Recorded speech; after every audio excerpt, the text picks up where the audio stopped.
विद्यार्थी मित्रांनो, नमस्कार. इयत्ता 12वी विषय मराठी. पाठाचे नाव रेशीम बंध. पाठाचे लेखक आहेत डॉक्टर युम पठाण. विद्यार्थी मित्रांनो, रेशीम बंध हा पाठ आपल्याला दिलेला आहे.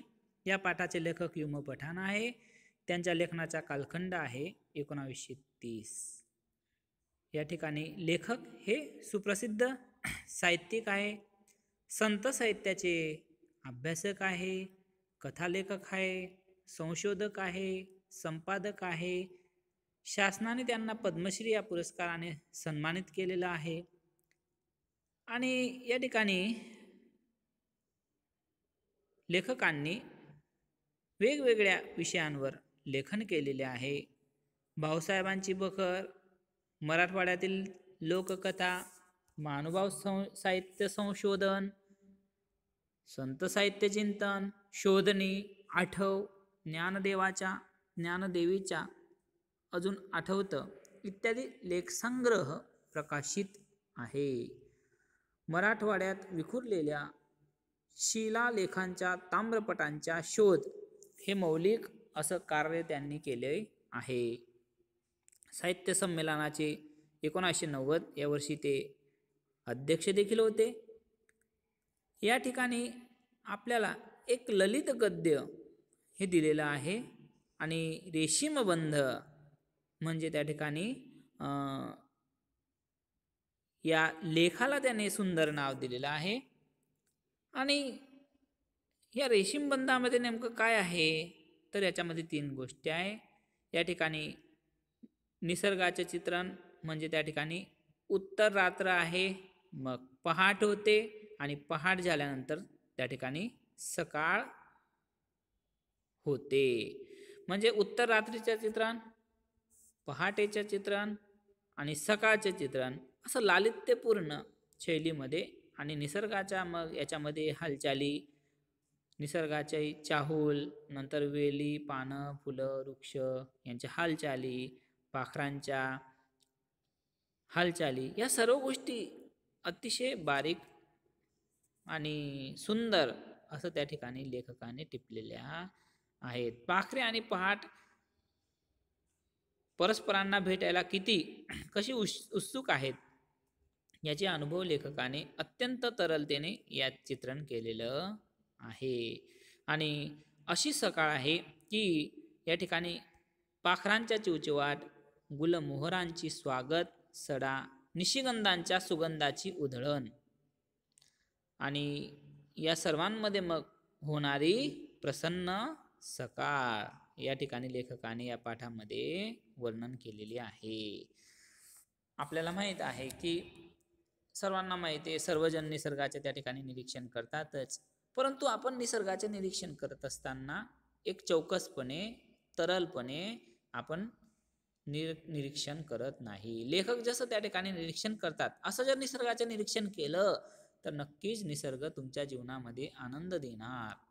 नक्कीच निसर्ग तुमच्या जीवनामध्ये तुमचं मन प्रसन्न ठेवणार. आणि म्हणून निसर्गाचे निरीक्षण हे तरलतेने झालं पाहिजे असं लेखक या ठिकाणी म्हणतात. आणि मग त्या ठिकाणी म्हणत असताना मध्यरात्र केव्हा उलटून गेली, उत्तर रात्रीचे हलकेच आकाश पाऊल ठेवलेले असते, इतकं हळुवारपणे, इतकं अलगद, इतकं मुलायम की कुणाच्या चाहूल देखील लागू नये. पण ही चाहूल मला मात्र सहज लागते. तिच्या पावलांची मंद मंद नाजूक स्पंदनं माझ्या मनात मात्र कुठेतरी उमलत राहतात.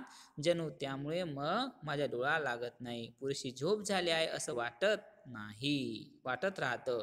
मी हलके उठतो, चूळ भरतो, डायनिंग टेबलाजवळ येतो, त्याच्या जवळची खिडकी हलकेच उघडतो. म्हणजे त्या ठिकाणी लेखक त्या निसर्गाच्या सानिध्यामध्ये आणि त्या रात्रीची वेळ आणि मग त्या ठिकाणी हळूहळू मध्यरात्रानंतर येणारी सकाळ म्हणजे निसर्गाचा जो बदल आहे तो बदल बघता बघता आणि निसर्गामध्ये इतके मिसळून जातात की कधी कधी त्यांना झोप लागत नाही. झोप थोडीच लागते इतकं त्यांना, म्हणजे त्याच्यामध्ये बाग असते, बागेमधले त्या ठिकाणी झाडं असतात, वेली असतात, मग पाखरांची गाढ झोप लागलेली असते रात्री, चिवचिवाट त्या ठिकाणी होत नाही. मग त्या ठिकाणी 3 3:30 वाजले की मग कुठेतरी त्या ठिकाणी आवाज येतो. साखर झोप आपली असते, पण त्या ठिकाणी त्यावेळी मग कुठेतरी 4ला निसर्गामध्ये 4 वाजता कुठेतरी त्या ठिकाणी पाखरांची वगैरे हालचाल, पानांची हालचाल, कुठेतरी आवाज येतो आणि हळूहळू मग त्या ठिकाणी आपण बघतो की कशा पद्धतीने बाबा निसर्गामधले ज्या गोष्टी आहेत, पाखरं आहेत, वेली आहेत, पानं आहेत, फुलं आहेत, की सकाळ जेव्हा होत असते तर पहाट त्या ठिकाणी येत असताना पहाटेच्या वेळी त्या अगोदरच्या हालचाली लेखकांना जाणवतात आणि मग नंतर तांबडं फुटतं आणि मग त्या ठिकाणी यावेळी त्यांची जी बाग आहे, त्यांच्या घरी बाग आहे, बागेमधले सर्व वर्णन करतात आणि वर्णन करत असताना मग त्या ठिकाणी ते सांगत असतात की कशा पद्धतीनं हे सर्व रेशीमबंध आहे. रेशीमबंध म्हणजे वेगवेगळ्या रंगाचे हे बंध आहे, ज्याच्या हे निसर्गाचे रंग आहे. निसर्गाच्या रंगामध्ये लेखक उधळून गेलेले आहेत. निसर्गाच्या रंगाची उधळण या ठिकाणी होत आहे आणि त्याच्यामध्ये लेखक त्या ठिकाणी चिंब भिजून गेलेले आहेत असं या ठिकाणी जाणवतं. आणि माझ्या आणि निसर्गाचे नातं कसं आहे असं लेखक सांगतात की युगायुगांपासून माझं नातं आहे आणि युगायुगांपासून ते नातं चाललेलं आहे आणि म्हणून निळाई जांभळाई शोधत ते राहतात आणि प्रसन्न मन असतं. वृक्षवेली, पानं, फुलं यांची हालचाली ते पाहत असतात आणि या निसर्गाच्या हालचाली पाहत असताना ते मंत्रमुग्ध होतात.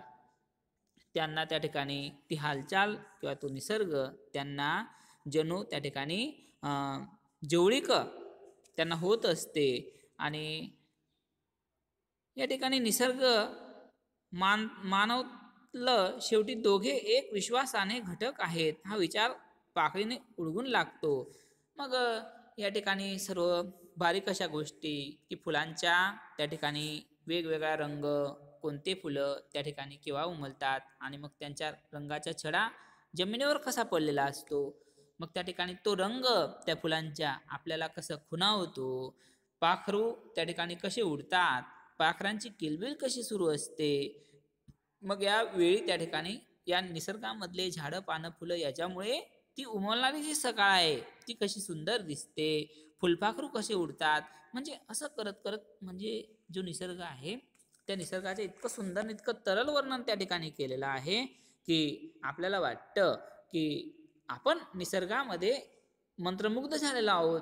कुठेतरी आपण रानामध्ये, बागेमध्ये फिरत आहोत आणि बागेमधले जे जिवंत अनुभव आहे ते जिवंत अनुभव आपल्याला येत आहे असं आपल्याला हे लेख वाचत असताना त्या ठिकाणी जाणवतं की याचं वर्णनच इतकं छान आहे की प्रत्येकाला वाटतं की लेखकाने इतकं छान वर्णन या बागेमधलं केलं आहे, इतकं छान वर्णन या पाखरांचं, फुलांचं, झाडांचं, वेलींचं हे केलेलं आहे.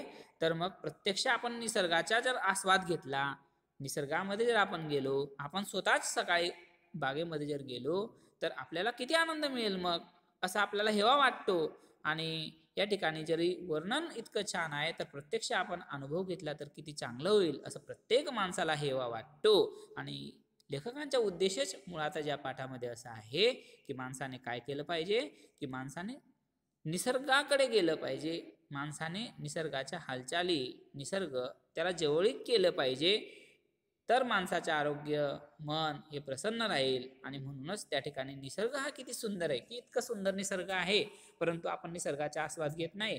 आपण प्रत्येक येणारा दिवस आहे वाटल्यास तर आपण तंत्रविज्ञानाचा वापर इतका करतो की मोबाईल असेल, टी व्ही असेल, इंटरनेट असेल, की काम नसताना गरजेपेक्षा जास्त आपण त्याचा वापर करतो आणि त्या ठिकाणी साधनांचा वापर पण आपण चुकीचा करतो.